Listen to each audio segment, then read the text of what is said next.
Welcome to the realest podcast you'll ever listen to. I'm LT. I'm Kiki. And we're here to talk blunt. Black ladies, unequivocally North Tulsa. Let's talk blunt talk. So LT, you ready to talk blunt talk? I am. What are we talking blunt talk about today? Well, I want to talk about things that's a no for me. I've been really disturbed here lately about some of the things that I'm seeing on social media. Mm-hmm.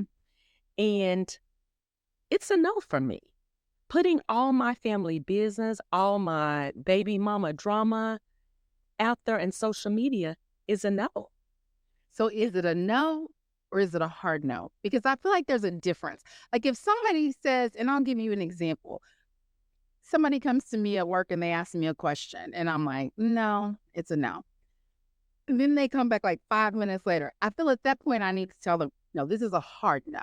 Yeah. Like you have to distinguish. So this social media, is it a no? Like maybe one day I might put on my business. Oh no, there? it's a hard no. Oh, okay. It's a hard no. Okay. And some of it I'm like, okay, maybe. And then the next day you come back and it's got, that's a hard no. What people need to understand is that when they're putting their business out on social media, first of all, everybody can read that. It's out in the public. And most importantly, future employers can read that. And current employees, that too, can read that. And so that becomes a representation of you. So we should always be mindful that what we're putting out there on social media is truly a representation of who we are. Now, if that's who you are, then be who you are. But I'm just going to tell you, my business all over social media, that's a hard no for me. Well, this is where I have to challenge you. Okay, come on. So when you say my business on social media, are you talking about my kid's 5th birthday party? I got a new car, my political views. I went to the Beyonce. So let's stop because you've got several layers there. So first of all, let's go back to my child turned 5. I'm okay with that.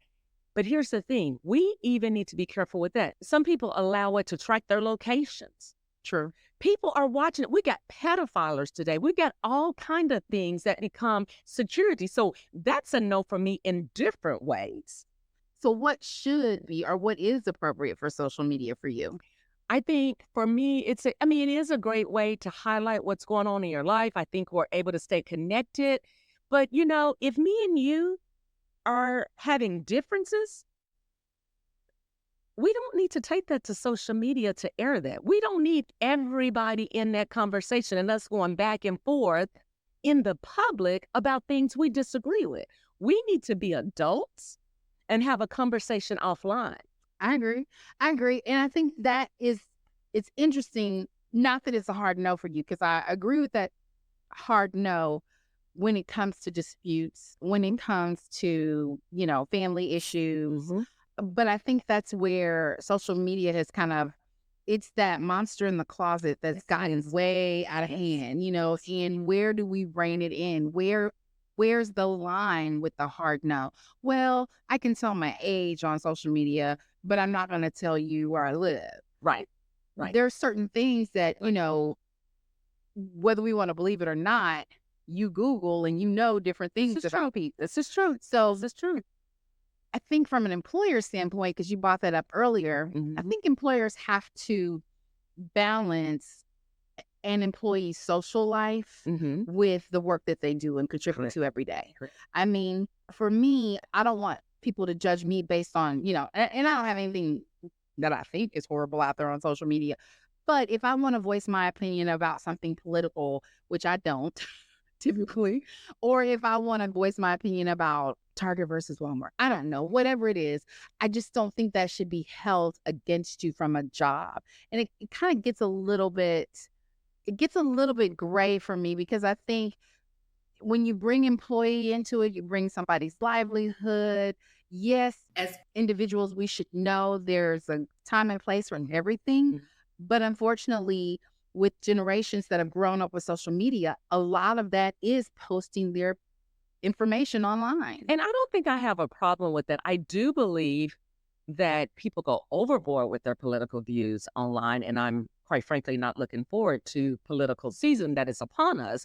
For that very reason, I've been known to decrease my friend list during the political season. And not because people have different views on me, it's the extremists that I have problems with. And I know that's another show for another day about our political, but those aren't the things that I have a hard no about unless they are going to extreme. It's really about when we start to act out of character. Like I said, the arguments that go on. Here's one that also annoys me. I left a job, and I just believe you're a professional. Mm-hmm. Or you need to be a professional. Mm-hmm. And so when you leave a job, you leave it, you're going into better circumstances, hopefully, and you don't look back. So to come on social media and air all about that job, I'm sorry, that's not professional. And that shows you in a bad light. As far as employers, I made the comment that employers are watching that. However, personally, I choose not to go there and look. I know people do, but I don't. I don't want to go out there and be influenced by what's out there. So I purposely make it a point, which I think is another thing that's a hard no for me. I've interviewed people that will turn around and send me friend requests, and I'm kind of like, no, I'm not. We're not going to do that. We're not going to do that. So that's just one of those. That's just one of those things that it's a line in the sand. But what's a no for you?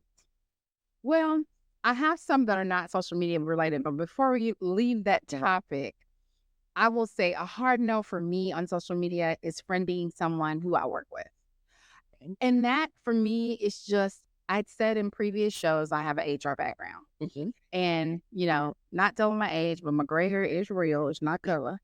So before social media became this monster in the closet that we don't have any control over anymore, I remember when, we would get these calls from managers who'd say, oh, she took a sick day, but I looked on her social media account and she's at the lake and I think she needs to be fired, and I'm like, first of all, your PTO is your PTO.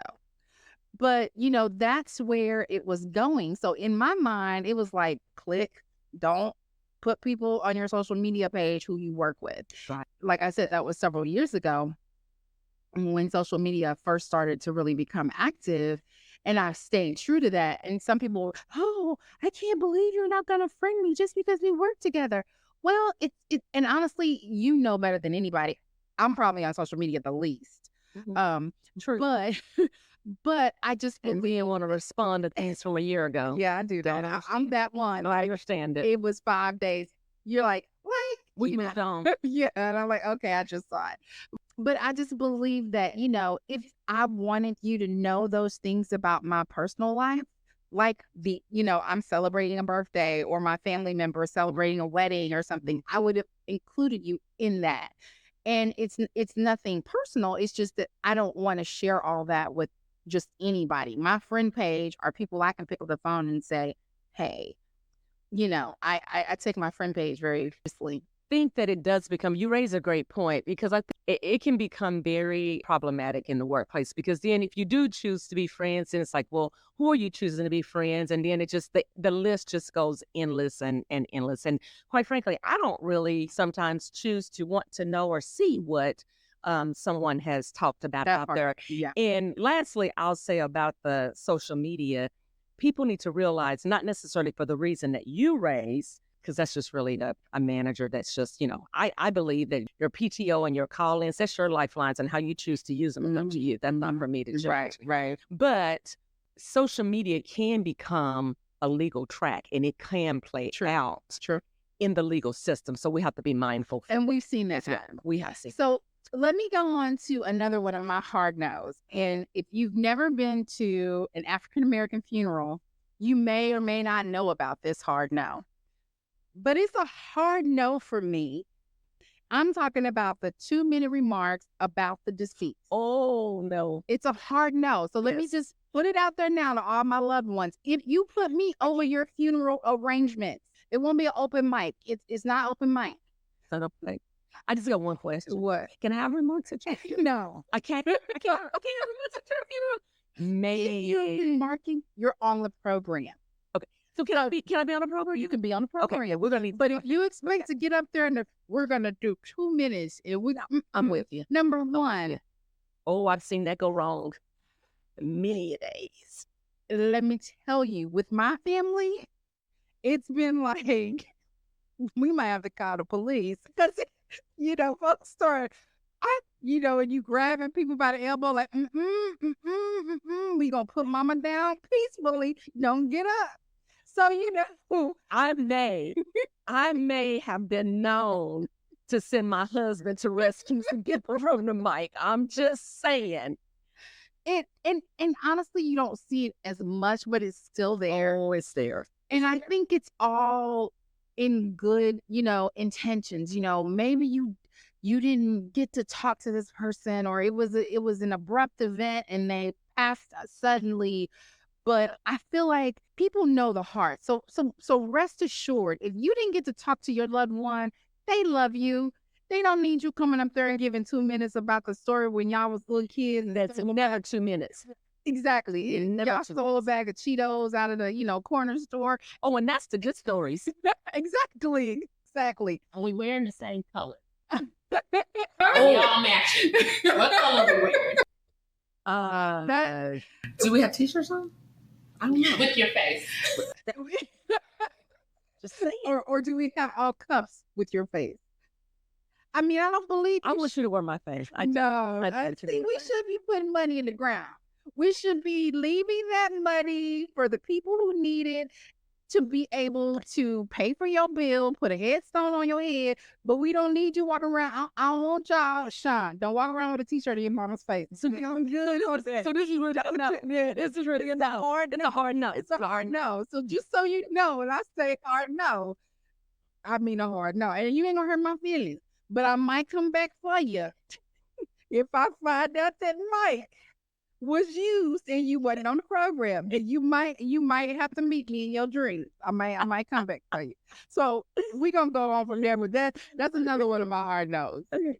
All right. So here's one of mine. And I'm just gonna say right now, don't come for me. Anybody out there listening, don't come for me. This is me. You may see it differently. I have a problem with my baby's daddy. That's just my baby's daddy. That's just Turn my baby daddy? I do. I really do. I just think it's belittling of us, and I struggle with it. Define us. Women. Okay. Yeah. Well, if we want to be real blunt, it's demeaning of women, but it's African American community who uses the language. Okay, but see, I feel like this is one of those moments where we have to break down the origin of baby daddy. Okay, here we go. And I'm not saying it's officially written in Webster. I'm just saying It's not. it's not. But when you look at, when I think about, because this is not research based, it's just me thinking about the origin of when baby daddy came about. Mm-hmm. It was typically First of all, that's an inappropriate sentence. what? Baby daddy. See, that right I'm there. not even talking about structure. The saying, right? just right saying, there, you've already lost It me. came about, I believe. Now I'm sure I'll get some corrections, some comments, and I welcome it. But initially, I feel like it was meant to represent those fathers who may not have either been present or who may not have been paying child support, in a sense to say, you know what, let me introduce you to, or this is my baby daddy because he has not contributed in a way. I mean, I just kind of feel like that might have been the origin of it, but it has taken on a life of its own. I'm just saying, just to put some clarity around it. Let's figure out a way to say it that puts the lack of what he's done on him and not on us. It's something about, oh, that's just my baby's daddy. That's a problem for me. It's a problem for me. And I've seen people say it even when they're married. That's still a problem for me. It's just my baby. Yeah, it's just my baby daddy. Yeah. Let's leave it with the song. I agree.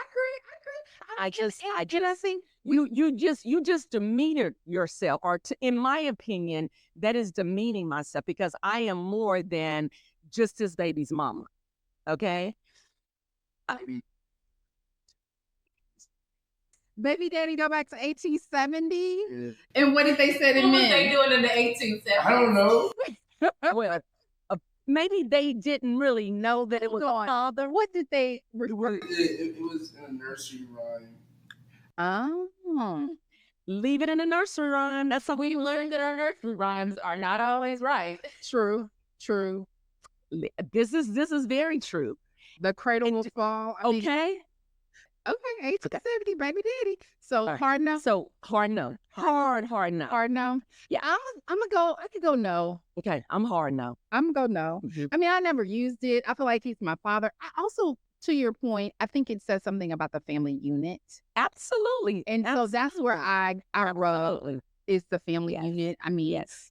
especially if you know, we can get into another blind talk talking about family units and all that, and divorce and structure and what it means to children. So I think we have to be careful as adults, especially when we have Right. small children. That's right. And honestly, grown children, because they're impacted by different things too. But yeah, okay, hard no. Okay. What you All right, my next one, I might get some people to come for me. I see this quite a bit. Mm-mm. And maybe I just need a line, like, where does the line start? Where does it end? But I'm thinking PJs at the grocery store. Whoa. Okay. I mean, I'm just going, I'll put it out there. I mean, and I know we all got PJ type material. Like, you got the level of, Beverly Hills PJs versus PJs I bought at the local store. But I just think when you walk in and you got on your fuzzy house shoes, your fuzzy, like, obviously pajamas, no bra, Whoa.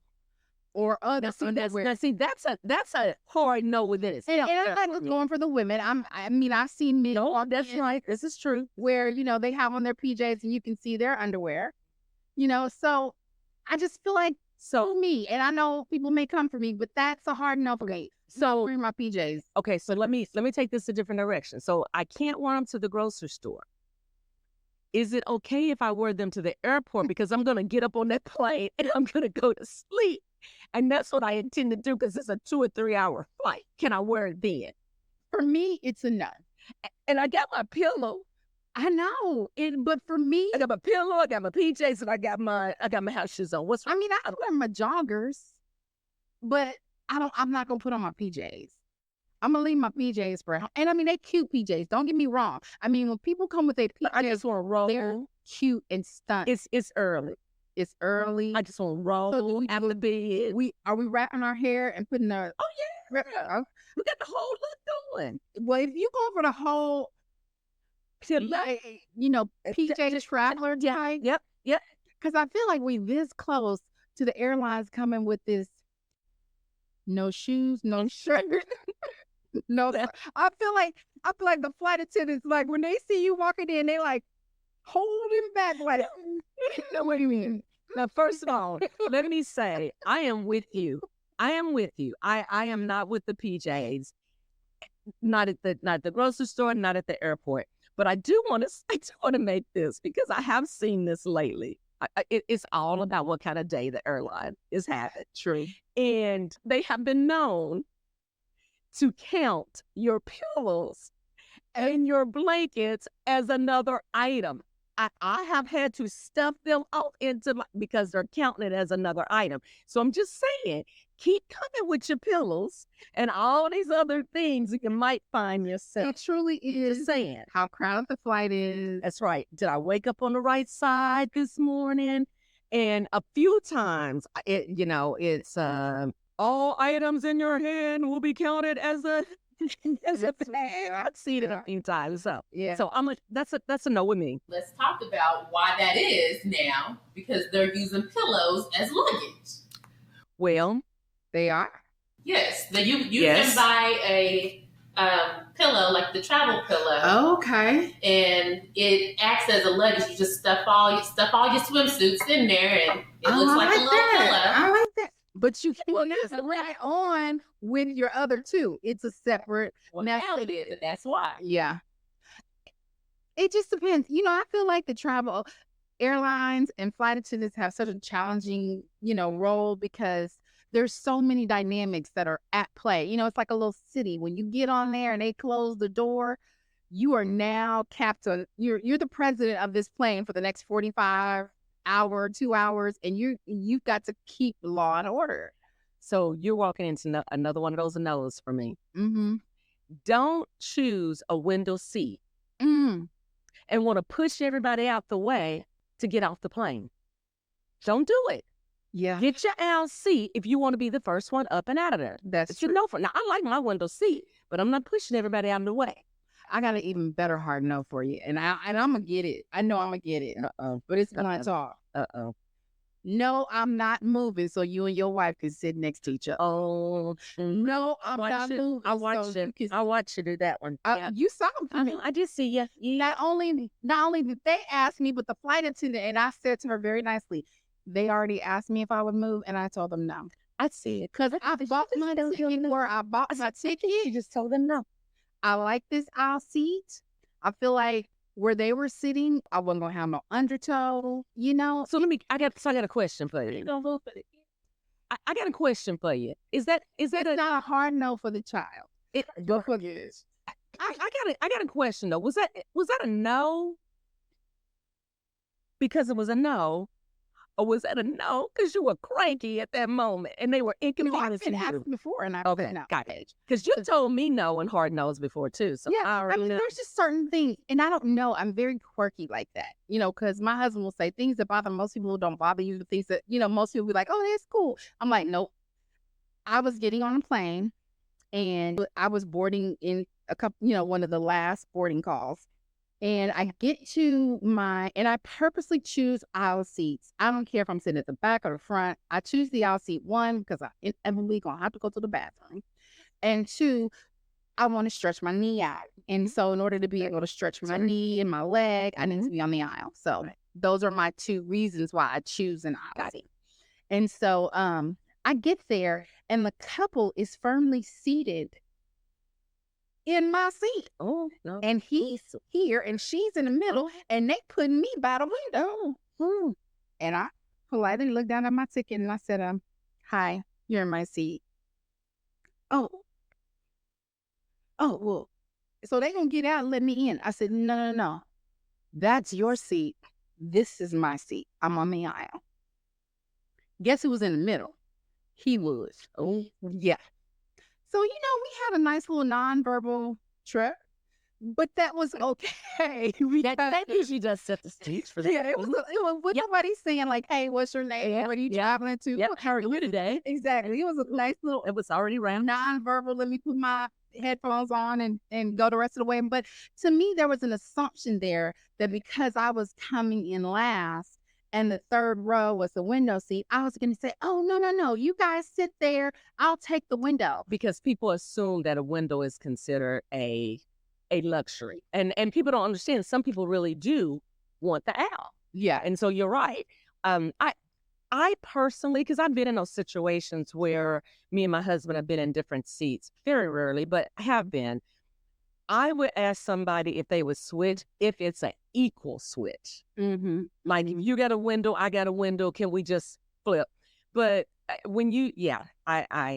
So I got told my husband, I'll let you when we get a plane. Because guess what? We've been together 30 years. Me not sitting with you for that 1 or 2 hour flight is not going to break up my relationship. now. I'll check you on we can meet at baggage claim for the hotel. It's up to you because we're solid here. 30 years and kicking it. So That sitting together on the plane ain't gonna make a break up. So I'm getting ready to go to another hard no, but I gotta stay here for just 1 second because my husband,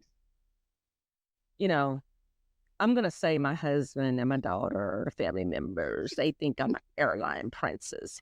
So here's what I need to know, Yes. because he sent me this clip and said, "This is you."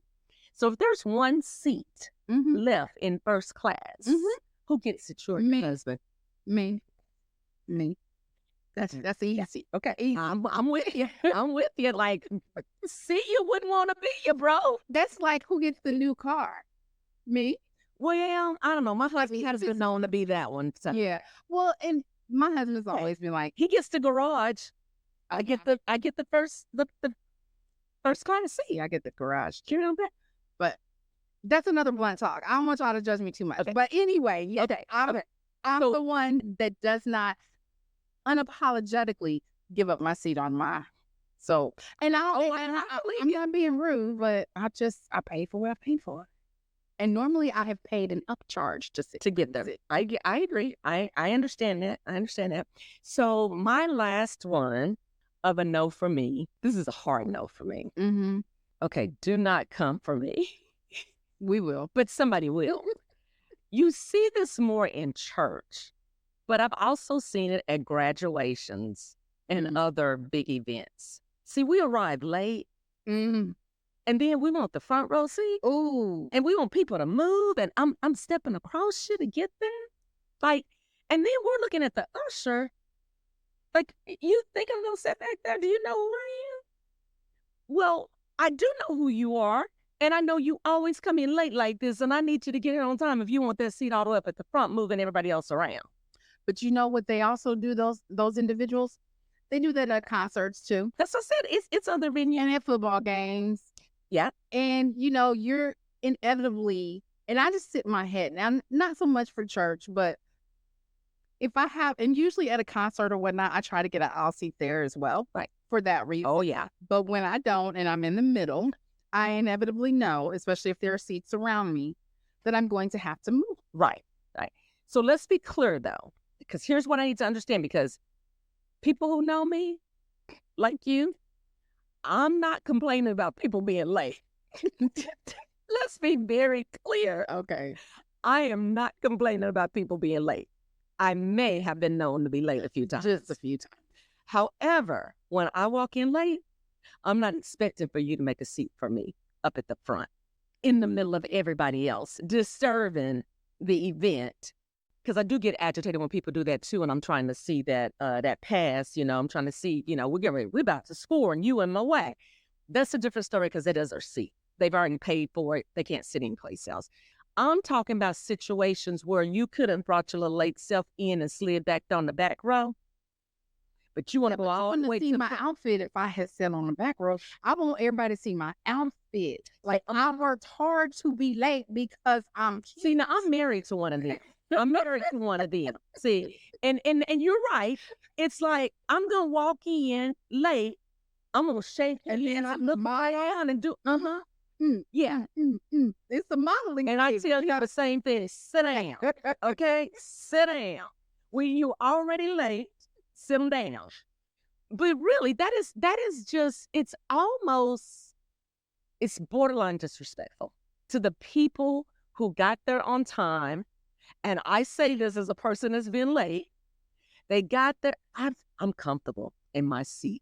And now you're going to come and you're going to squeeze in here. And now we all squished up.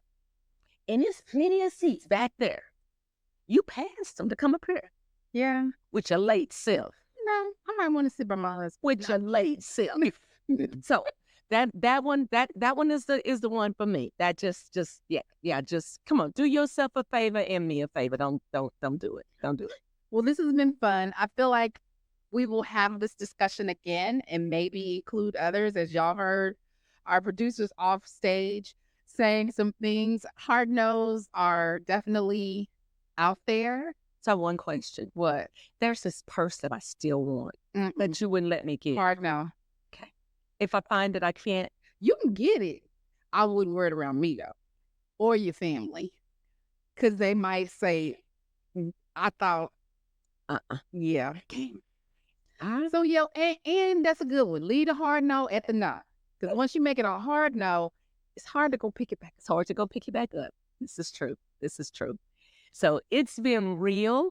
We joke and we laugh, but really some of the decisions that we choose, we really do need to think through them and think about, is this the best representation of me and who I am and who I want to be known for? I think that's what it really, when you think about the no or the hard no, that really is this a place where I want to go? Is that my character? Is that stretching me past my character? And I think that's really what it comes down to when you think about a no versus a hard no. Well, I think to flip that, hard no's create boundaries. Exactly. So in some cases where, on a very serious topic, there are some things that may be threatening your safety or whatnot, it's good to have that hard no. Absolutely. So it's okay. And this whole conversation has been about barriers. Like, this is where I draw the line. This is my barrier. We recognize it may not be yours, but this is barriers that we have. And we've made light of some things, but there are other barriers out there that we need to have. So it's okay to say no to things. I think that's the whole point of this conversation is, if it's not for you, don't apologize for that. It's not for you. It's okay. You're not hurting someone's feelings just because you're doing something that may not be mainstream. Exactly. And it doesn't mean that you got to get on board with what everybody else is doing. That part, yeah. It's all right. It's a wrap. Blunt talk. Blunt talk.